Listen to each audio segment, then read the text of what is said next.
السلام علیکم ورحمۃ اللہ وبرکاتہ۔ اردو املا میں آج یہ سبق پڑھتے ہیں کہ تشدید کسے کہتے ہیں۔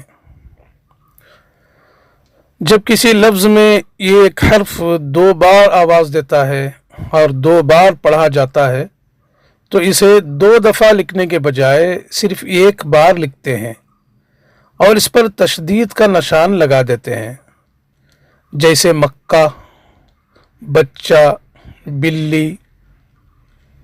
جس حرف پر تشدید آتی ہے وہ مشدد کہلاتا ہے۔ یہ حرف پہلی بار ساکن اور دوسری بار متحرک ہوتا ہے۔ عربی کے بعض الفاظ دو حرفی نظر آتے ہیں، مثال کے طور پر عم، رد، صد، فن وغیرہ۔ اصل میں یہ تین حرفی ہیں، ان کا دوسرا حرف مشدد ہے۔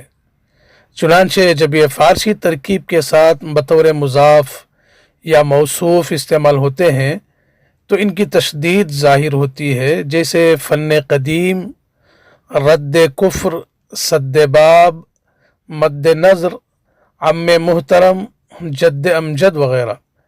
ان میں بھی تشدید لکھنی چاہیے۔ ہاں، ایک لفظ ہے لفظ غم،